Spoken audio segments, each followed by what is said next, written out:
Oi! É difícil imaginar um ecossistema sem um grande predador, mas como qualquer outro nicho ecológico, deve ter existido um período sem esse predador, até que um animal evoluísse para preencher essa lacuna. Antes dos grandes felinos, orcas, dinossauros terópodes gigantes, tubarões ou até insetos pré-históricos de grande porte, o primeiro grande predador do mundo foi um animal profundamente incomum pelos padrões de hoje, chamado Anomalocaris. Preparados? Então vamos nessa.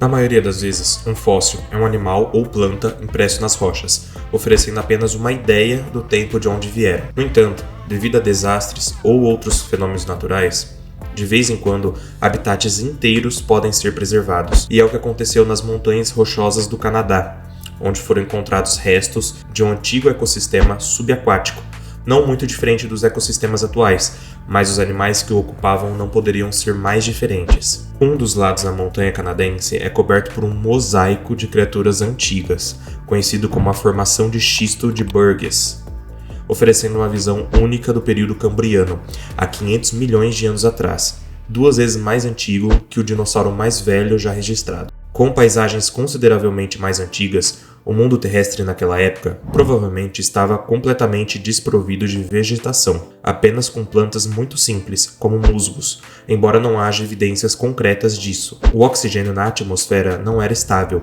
alterando-se frequentemente, e a maior parte da Terra era estéril, mas, pela primeira vez, os oceanos tinham ecossistemas razoavelmente complexos, com animais muito diferentes dos dias atuais. Entre esses animais incomuns, alguns se destacavam. Por exemplo, havia um artrópode nadador do tamanho de um rato, com 5 olhos e uma pequena pinça, construído de uma maneira que não se vê em nenhum inseto ou crustáceo moderno. Tínhamos também o Ucosgyneia, que tinha uma fileira de espinhos nas suas costas e múltiplas pernas terminando em garras.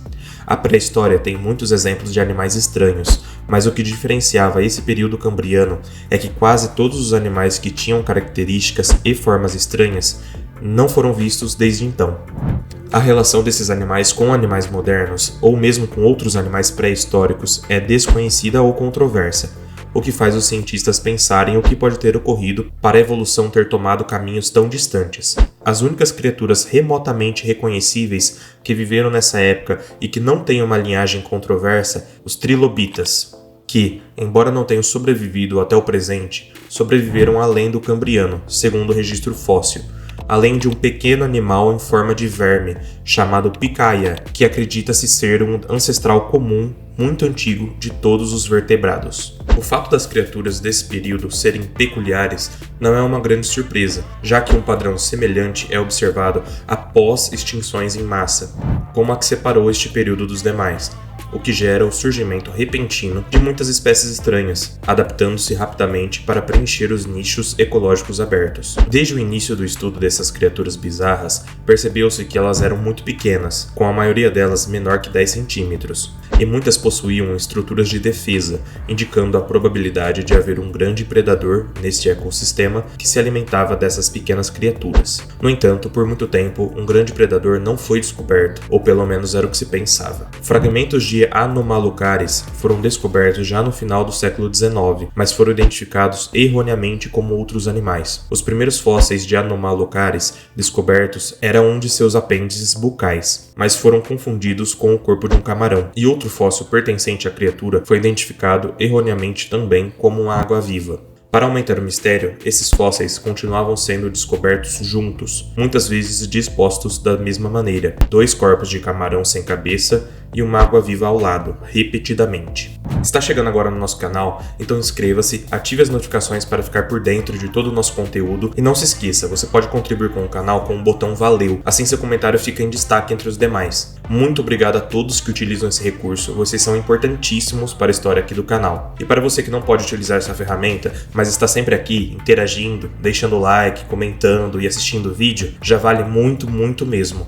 Então, muito obrigado a todos. Hoje em dia, ainda não foram descobertos grandes predadores que caçavam outros animais deste período. Como muitos animais que viveram durante o período cambriano não estão intimamente relacionados a nenhum grupo de animais vivos hoje, a análise de qual animal era um predador topo de cadeia se torna muito mais complexa. No entanto, animais de uma ordem pré-histórica conhecida como Radiodonta, que se extinguiu há cerca de 400 milhões de anos atrás, compartilhavam muitas características com Anomalocaris, como nadadeiras em formas de leque ao longo da cabeça e do corpo e apêndices na cabeça. Eles eram artrópodes, portanto, relacionados a outros animais com exoesqueletos, como aranhas ou crustáceos. No entanto, sua linhagem se desviou dos outros artrópodes muito cedo na sua evolução, e eles não têm descendentes vivos. Enquanto os artrópodes oceânicos modernos são quase todos terrestres e não são nadadores particularmente fortes, os radiodontes eram predadores nadadores livres. Muito cedo na evolução dos artrópodes, um grupo deles se adaptou para preencher nichos que hoje são ocupados por peixes e outros animais nadadores livres. A descoberta do Anomalocaris foi complicada. Mais uma vez identificados e sabendo o que procurar, descobriu-se que seus fósseis são bastante comuns, conhecidos do Canadá até Marrocos e Austrália. Isso significa que provavelmente foram animais bem-sucedidos na luta pela sobrevivência. Parte desse sucesso provavelmente se deu pelo seu tamanho, já que comparado à maioria das outras criaturas do Cambriano, o Anomalocaris era muito grande, com cerca de 60 centímetros de comprimento, e apenas por ser grande em um mundo de pequenas criaturas já lhe teria dado uma boa vantagem evolutiva. Mas seu sucesso não se devia apenas ao seu tamanho. Eles também eram inovadores, com olhos fossilizados muito bem preservados, mostrando que sua visão era uma das mais precisas da época. Eles tinham olhos compostos, formados por lentes diferentes, como a maioria dos insetos e crustáceos atuais. Inicialmente, pensava-se que a visão do Anomalocaris seria semelhante à dos trilobitas, que viviam em seu habitat e que eles poderiam ter predado. Os trilobitas são os primeiros animais conhecidos no registro fóssil a terem olhos, e eles também tinham olhos compostos. Porém, ao contrário de qualquer outro animal moderno, seus olhos eram bem diferentes e mais primitivos, feitos de um mineral chamado calcita, o que teria tornado sua visão embaçada. Já os olhos do Anomalocaris eram mais semelhantes aos de animais modernos, e sua visão teria sido comparável à visão de qualquer inseto médio vivendo hoje. No início do estudo de Anomalocaris, quase se dava como certo de que ele se alimentava de pequenos animais de carapaça dura que viviam no fundo do seu habitat. Há fósseis de trilobitas do Cambriano com lesões de esmagamento, e como Anomalocaris era o grande predador móvel da época, pensava-se que ele teria dominado sobre criaturas menores e mais primitivas, como os trilobitas e outros artrópodes. No entanto, um estudo recente desafiou esse pensamento, descobrindo que o Anomalocaris provavelmente não eram fortes o suficiente para esmagar presas de casca dura e que provavelmente danificariam seus apêndices se tentassem.